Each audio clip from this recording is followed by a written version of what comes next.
I've experienced a bit of laziness when it comes to editing, so I just want to make a very basic video and analyze what's quickly become one of my favorite movies. Is The Fountain.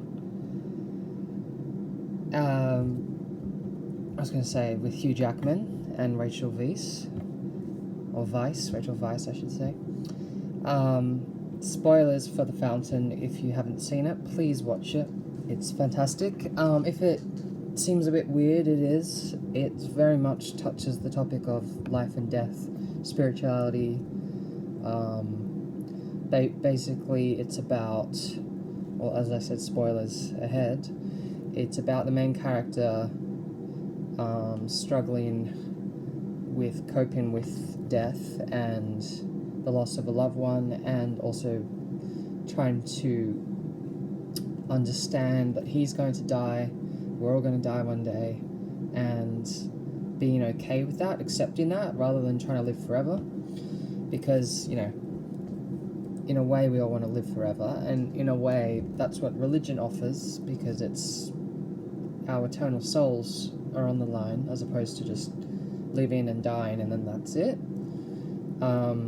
So people have positive theories about this movie because there's 3 different sort of timelines played by the same characters, Hugh Jackman and Rachel Weisz. Izzy is his girlfriend, and then she also, Rachel Weisz also plays Queen Elizabeth, some kind of Queen of Spain. I don't believe it's the actual Elizabeth. Queen Isabella. Excuse me, not Elizabeth. Sorry, Izzy is short for Isabella. I don't believe she is actually the Isabella I of Castile, Leon, and Spain, the United Spain, because it's sort of more of a fantasy version.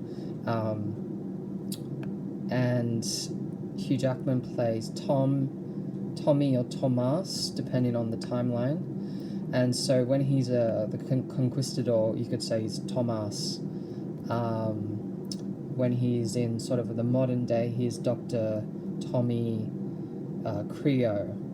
And as a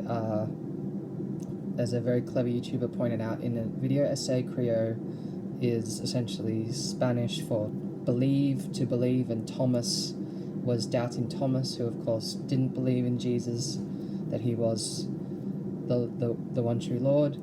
So his namesake Tommy Creo, Thomas Creo, very much is that idea of believing in either the eternal life or the salvation, that kind of thing. You have a lot of Mayan elements as well. I mean, it's through the whole story. Izzy, with her book, is writing about Spain and then Central America, the Garden of Eden.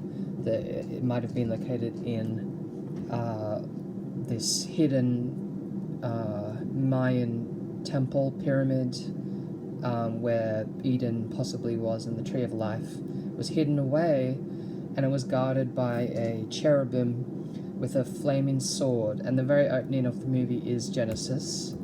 I'm sorry, I don't know the exact passage off by heart, but you'll see it when you watch the movie. It's shown a few times and quoted by the Queen when she's the Queen. It's just a fantastic movie all round.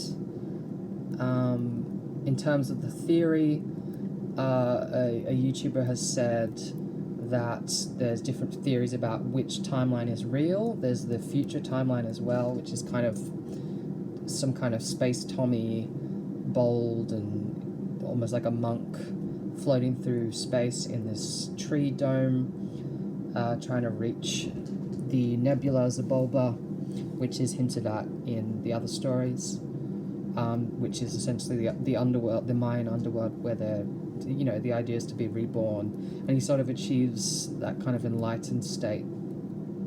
I believe that even though this YouTuber has mentioned that there is a possibility where the modern day is possibly the true timeline, and the past and the future is like a metaphor. So the past is like a metaphor of Izzy's cancer, where Spain has been overrun, like her body's been overrun by the cancer, and the future is kind of Tommy's attempt to accept his fate and death.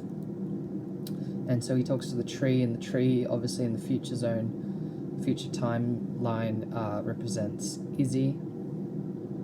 And what happens initially in the film, this is obviously all still spoilers, is they picture this scene happens a lot where he turns around and he starts talking to Izzy, and she says, "Take a walk with me, it's the first day of the snow," and he is sort of still appears like this, but he's sort of talking to a ghost, or a ghost of a memory, a ghost of the past, essentially. He so that happens there at the start. He does some stuff with the tattoos, which ties back at the end of the film, and then he talks to her again.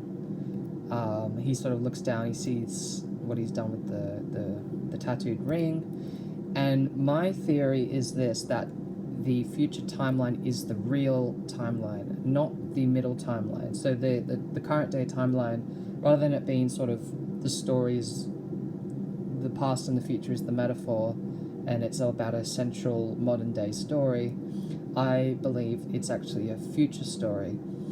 Now, again, there's no right or wrong theories. Any of them, like the director said, there's no right or wrong. It could totally be, you could be right. You can believe that it's a present story, and the future's sort of in his head, and the past is sort of in her story. But I believe the predominant story is the future story, because it's a bit like, the opening scene is a bit like having a dream, like a nightmare, and waking up from it.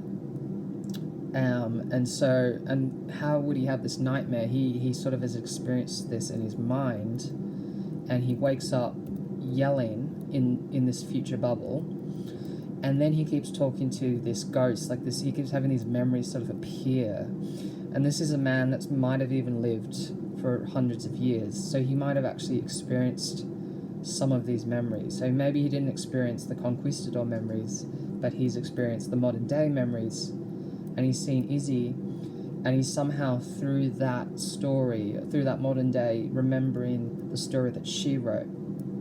So in a way, it is like the modern day is the same as the future, so it's those kind of two timelines are real, and the past is sort of more in his head.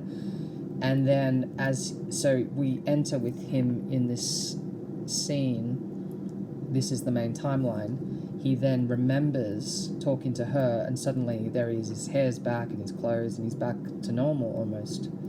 And it's almost like we now are reliving all his memories from now on. And every time he kind of looks up, it's like back when he was at this point in his life, he is almost like looking into the future. He's sort of seeing his own death and his own fate ahead of him. He's looking up straight into Xibalba, or however you say it, I'm sorry if I'm saying it wrong. And he has these revelations where he looks up and he's almost like communicating with his future self. He's sort of seeing his fate. So all the timelines are kind of happening at the same time, they're intertwined.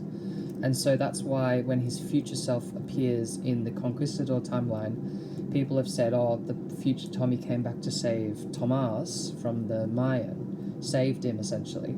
But I think it's not that he saved him as such, that he sort of revealed his true form. And I'll see if I can pull it up for you. Because you see here, he looks up and he sees sort of both forms of Izzy. So it's like he used to know her as the modern day person, and he sort of remembers her out of the story as the Queen Isabella. And the music's just so beautiful in this film. It's just absolutely incredible. And you can see here as well, it plays through the timeline, sort of as he's kind of coming up with a cure after he's accepted her death. It all goes dark. And that's very much like he's suddenly waking up from the dream, because it's all going dark in his actual current timeline, where the tree's now died or dying, and he feels like he's almost lost hope, but he's reaching the nebula, and he's sort of begging, and she's still there in his memory and sort of coming back to him. And he finally accepts. This most touching scene here is just is absolutely the most beautiful scene. And he looks up and he sees her as the queen, and he then says to her that he accepts that he is going to die. And then she smiles because he couldn't accept that. And so here's the scene where people were saying that future Tommy saved Tomas, but I don't think it's that. I think it's the mind sees him for how he actually is. It's sort of the overlapping timelines.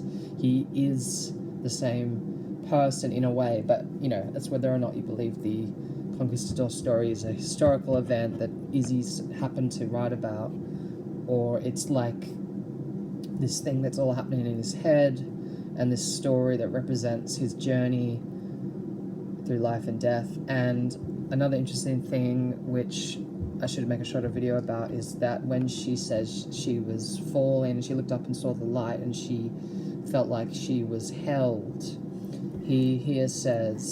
Tomas here says about the tree, which is clearly representative of Izzy, the tree of life.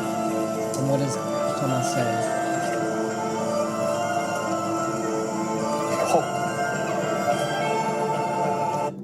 So beautiful. He says, behold. He's beholding the tree.